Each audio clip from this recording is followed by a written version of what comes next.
This Morning, just about 10 minutes toward the top of the hour on this Friday morning. Time for our Marine and Environmental Affairs segment. And joining me today live on the phone, I welcome our Harbormaster Dan Horn. Dan, good morning. Good morning, Sarah. Thank you so much for joining us today. Rare opportunity that I get to speak with you, but of course there's some new dinghy regulations in town and wanted to talk a little bit about that.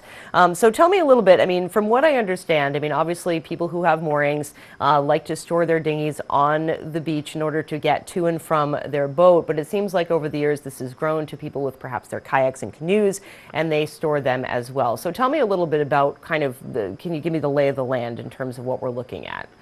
Yeah, Sarah, that's exactly true there. Over the years, we've seen an increase in the number, not only the number of boats, but the type of boats. You know, we've seen from what you said, going from those who have boats to get to their moorings to folks that just like to be able to place, you know, that may not have moorings, other type of boats, kayaks, sunfish. We have some Hobie cats down there. And so, you know, it's nice that we're able to provide access to the water to a lot of people. But because of the number and the types of craft, you know, it's getting a little out of hand. So a concern was raised originally from folks in Cotuit, but it's not isolated to Cotuit. The concerns are, you know, town-wide. We have issues at a number of our boat ramps. If you drive by, you see a lot of boats on the beach. I think we counted close to 450 toward the end of last summer at our various landings. That's a pretty significant amount of vessels. So, you know, a public hearing was held last week, very well attended, and some changes have been made to those. The first one I kind of wanted to highlight, of course, and this was a change that was made last year, was that there was no winter storage of boats. So you did have to get the boats off of the beach by November 14th of each year. But the new regulation is kind of dealing with the size of the boats. The new regulation now deals with the in-season. As you just mentioned, during the off-season, folks have to remove all boats from the beaches. They have to do that by November 15th. They can put them back on April, you know, 16th, 15th. I'm sorry. And so what this regulation does, it amended the original regulation that prohibited storing during the off-season to address the in-season storage.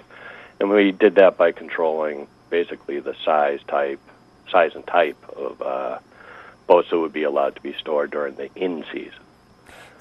So tell me a little bit about what those regulations are. I understand, you know, obviously you can't have a motorboat, but then there's some size restrictions as well. Yes. Basically, as you just mentioned, non-motorized vessels are prohibited. We're also restricting boats greater than 12 feet in length overall. We have a beam restriction of 5 feet, so no vessel greater than 5 feet in beam.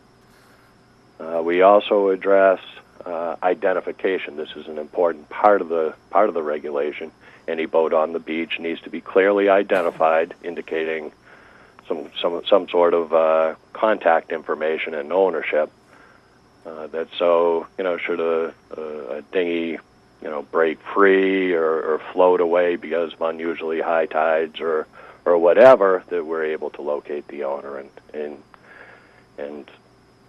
so right. So and you make sure that it's not someone who went out kayaking and then you know, got lost or fell off the boat. And that's I think exactly right. With an unidentified boat floating about, that is one thing that obviously we have to take into consideration, the possibility that somebody was on that boat. Indeed. And folks do need to get that decal from the Harbor Master's office, and I understand there's no charge for that, correct? Right. We have decals available. It's not required that you display that, you know, decal that we have. You can do it by any other mean as long as it's clearly identified. Indeed. And of course, the town assumes no responsibility for the loss or damage. It's kind of store at your own risk. And I mean, for me, I have a canoe, but I would feel very uncomfortable leaving it down by the water by itself because I'm like, what if it got stolen? Or, what if somebody broke it? I think I'd rather just kind of bring it back and forth myself. Of course, it only weighs 16 pounds, so that makes it pretty easy. But I think, again, that's something that people do need to keep in mind, that it is store at your own risk. It is store at your own risk. The town, and it's clearly stated, we're assuming no responsibility for the loss or damage to any boat that's placed on the town property. Now, Are people allowed to put like concrete blocks where they can lock their boat to it, or is that something that is against the rules? Well, we did address structures, and we had we defined what a structure is, and that would be something basically that was man-made and intended to remain in place, meaning that it was probably dug in or something like that into the shore or burying something. That's prohibited.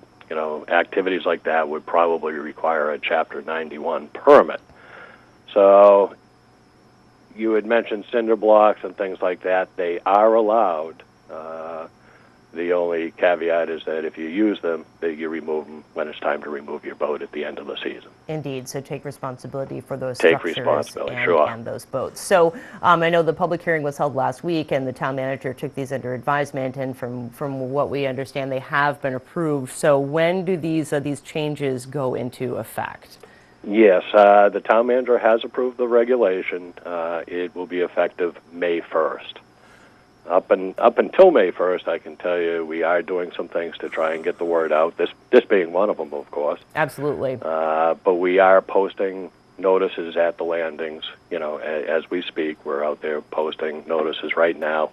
We're trying to get the word out, to help folks not having to deal with put it down there and then remove it later on. So we're hopefully avoiding some of the issues, and of course, hopefully we won't have to be taking some enforcement actions later on. So we're trying to spread the word. Again, getting out, posting notices, leaving notes on boats about the new regulation and so forth. Absolutely, and I'm sure there are people who have their boats out there already. Get those decals and make sure that you know the regulations. Dan, I thank you so much for joining us here on Barnstable This Morning, and I'm looking forward to a very happy and safe boating season. Well, thanks for having me, Sarah. Have a good day. You too.